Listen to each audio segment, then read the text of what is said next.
미 언론 특집 보도 한 공군력 예상 뛰어넘는다. KF-21 양산 1호기 실물 공개 충격. 영국 KF-21 구매 계약 27조 협의. 빅딜 선언의 프랑스 인리 통한의 후회. KF-21 사업과 라이그넥스원의 역할. 한국의 6세대 전투기 개발 가능성.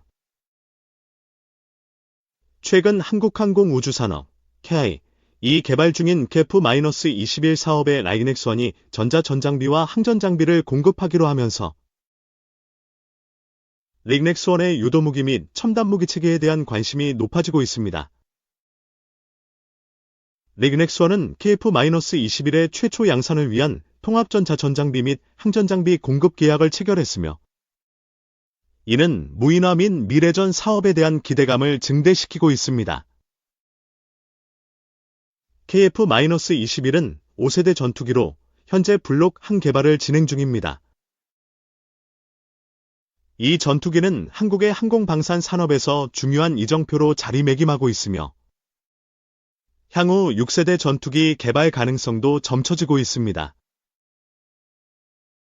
6세대 전투기는 인공지능, AI과 스텔스 기술을 결합한 고급 전투기로 차세대 전투기의 핵심 요소로 자리 잡고 있습니다. 이러한 변화는 유도무기의 중요성을 더욱 부각시킬 것으로 예상됩니다. 라이그넥스원은 KF-21에 장착될 전자전장비와 항전장비 외에도 비행 제어 컴퓨터 및 생존체계, KF-21 EW 스위트 등을 생산하고 있습니다. 앞으로 AI 전술 참모와 말 기반 운용 통제 기술 등도 추가 공급될 가능성이 있습니다. 이러한 기술들은 KF-21의 전투력을 극대화할 뿐 아니라 6세대 전투기로의 발전에도 기여할 것입니다. K-9 자주포와 다연장 로켓 천무 등을 주력으로 하는 한화에어로스페이스는 지난 2022년 7월 폴란드 군비청과 K-9 672문 천무 288대를 수출하기 위한 기본 계약을 체결했다.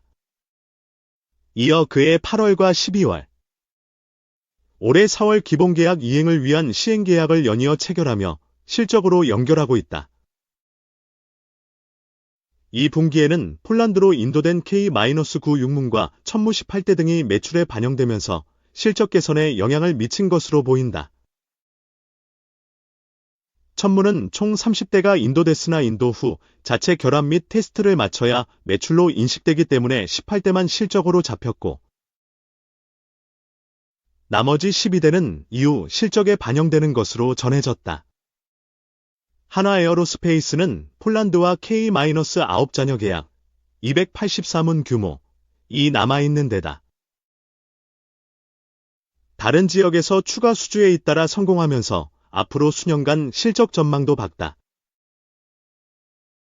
한화에어로스페이스는 지난 10일 루마니아 국방부와 K-9 54문, K-10 탄약 운반 장갑차 36대,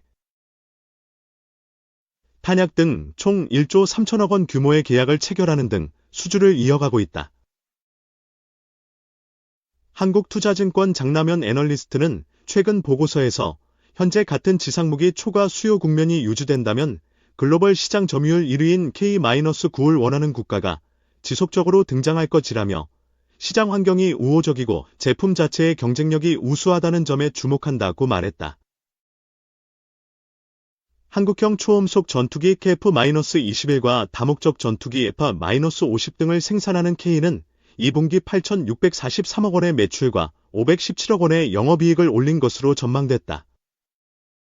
이는 전년 대비 각각 17.8%, 515.5% 증가한 실적이다. KI의 실적은 국내 항공 우주 부문의 넉넉한 수주 잔고가 견인하고 있다. KI는 2022년 폴란드와 F-50 48대 수출 계약을 체결. 지난해 F-50기 F-12대를 인도한 데 이어 내년부터 2028년까지 폴란드의 요구에 맞춰 성능 개량 버전인 FA-50P에 폴란드, 36대를 순차적으로 납품할 예정이다. 이 분기에는 고등훈련기 태-50, 배-50 등 수출이 매출로 인식되면서 꾸준한 매출 영업이익 성장세를 이어갔다. KA는 이집트와 F-50 수출 물량을 논의하고 있고, 슬로바키아의 고등훈련기 교체 사업과 미국의 공군 해군 훈련기 도입 사업 수주를 준비하는 등 추가 수주 가능성도 높은 것으로 점쳐진다. K-2 전차를 앞세운 현대로템은 2분기 매출이 1조 80억 원으로 전년 대비 2.1% 증가하고 영업이익은 881억 원으로 31.1% 증가하는 것으로 나타났다.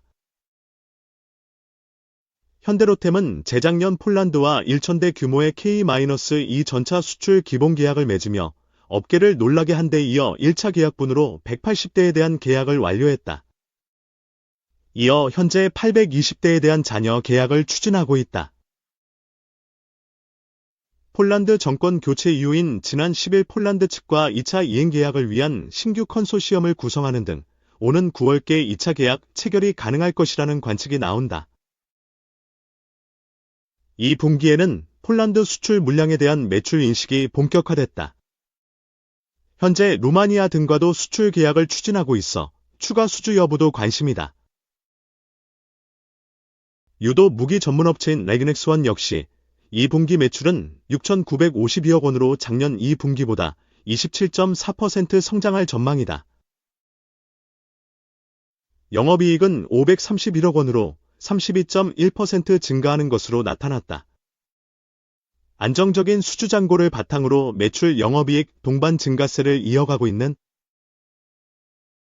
레그넥스원 역시 수주 잔고가 작년 말 기준 19조 6천억 원으로 역대 최고 수준이어서 앞으로 실적 전망이 밝다. 이재광 넷투자증권연구원은 레그넥스원은 아랍에미리트, UAE와 사우디아라비아에 이어 추가 해외 수주가 기대된다며 최근 대함 유도미사일, 비공도 미국 하웨이에서 실시된 시험 발사에 성공해 하반기 수출 계약 가능성이 커진 것으로 판단한다. 역사상 첫 미국 수출의 상징적 의미가 크다고 말했다. 2. 북한군 수일 내에 전장 투입될 듯 일주일에 모두 사상될 수도. 우크라이나 국경과 가까운 러시아 쿠르스크주에 북한군 병력 약 수천 명이 배치된 것으로 알려지면서 북한군 투입 시기에 관심이 쏠리고 있다. 러시아 서남부의 우크라이나 국경 쪽에 위치한 쿠르스크는 러시아와 우크라이나 간 교전이 이뤄지고 있는 지역이다. 러시아에 파병된 북한군 중 7천여 명이 지난달 말 우크라이나 국경에 배치됐으며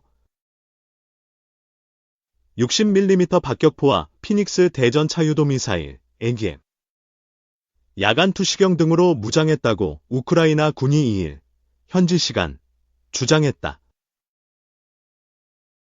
우크라이나 국방정보국, DIO는 이날 공개한 자료에서 10월 마지막 주 현재 침략국 러시아가 북한 육군 병사 7,000명 이상을 러시아 해안 지역에서 우크라이나 인근 지역으로 배치했다 하며 이같이 전했다. 우크라이나 당국은 연일 러시아에 들어간 북한군 동향을 타전하면서 이에 맞서려면 서방의 지원을 늘려야 한다고 호소 중으로 구체적 근거나 정황은 제시하지 않고 있다.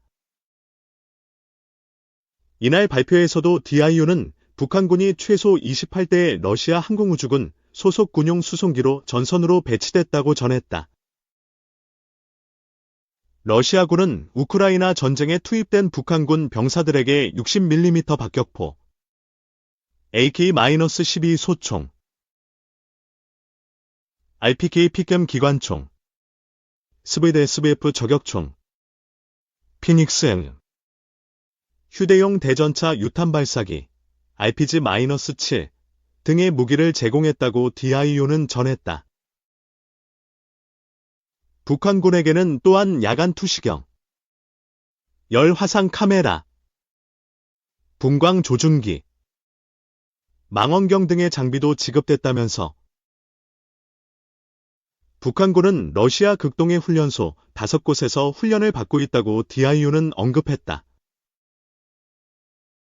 미국은 수일 내에 전장에 투입될 것으로 예상하고 있다. 토니 블링컨 미 국무장관은 최근 러시아는 북한군의 포병, 무인기, 참호 공략을 포함한 기본 보병 작전 훈련을 시켰다.